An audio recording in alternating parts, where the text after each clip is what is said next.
ഒരു craft work നമുക്ക് വളരെ സിമ്പിളായി ചെയ്തെടുത്താലോ? അതിനു വേണ്ടിയിട്ട് നമ്മളിവിടെ വേസ്റ്റ് ക്ലോത്തുകളാണ് എടുത്തിട്ടുള്ളത്. ഇതിൽ നിന്നും ഒരു പീസ് കട്ട് ചെയ്തെടുക്കുകയാണ്.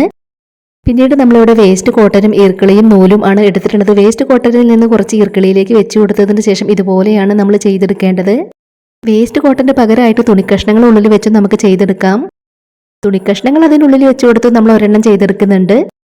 ഇനി നമ്മൾ ഇതിന്റെ തണ്ടിലും വേസ്റ്റ് ക്ലോത്തിൽ നിന്ന് കട്ട് ചെയ്തെടുത്തിട്ടുള്ള പീസുകളാണ് ചുറ്റിയെടുക്കുന്നത്. ഇത് നമ്മൾ അതിൽ ചുറ്റിക്കൊടുത്തതിന് ശേഷം അതിൽ പൊങ്ങി നിൽക്കുന്ന നൂലുകളൊക്കെ ലൈറ്റർ ഉപയോഗിച്ചൊന്ന് കളയുന്നുണ്ട്. നമ്മളിത് ചെയ്തെടുക്കുന്ന ഡീറ്റെയിൽഡ് വീഡിയോ ലിങ്ക് സ്ക്രീനിന് താഴെ കൊടുക്കാം. ഇനി നമ്മൾ ഇലയാണ് ചെയ്തെടുക്കുന്നത്. നമ്മൾ എടുത്തിട്ടുള്ള പേപ്പറിന്റെ പീസ് ഇലയുടെ ഷേപ്പിൽ കട്ട് ചെയ്തെടുത്തതിന് ശേഷം ഈ തുണിയിൽ ഒന്ന് കവർ ചെയ്തെടുക്കണം. ഇലയും നമ്മൾ ഇതുപോലെ ക്ലോത്ത് വെച്ചാണ് ചെയ്തെടുക്കുന്നത്. ഇനി നമ്മളിത് ഈർക്കിളിയിലേക്ക് വെച്ചൊന്ന് കെട്ടിക്കൊടുത്തതിന് ശേഷം ഇതിന്റെ തണ്ടിലും ക്ലോത്ത് വെച്ചൊന്ന് ചുറ്റി കൊടുക്കണം. വളരെ ഈസിയായി ചെയ്തെടുക്കാൻ പറ്റുന്ന നമ്മുടെ ഇന്നത്തെ ക്രാഫ്റ്റ് വർക്ക് പറ്റുന്നവരൊക്കെ ഒന്ന് ട്രൈ ചെയ്ത് നോക്കണേ. ഇത്രയും പൂമുട്ടുകളും ഇലകളും നമ്മൾ ചെയ്തെടുത്തു. ഇതെല്ലാം നമ്മൾ ഇതിനകത്തേക്കാണ് വെച്ച് കൊടുത്തിട്ടുള്ളത്.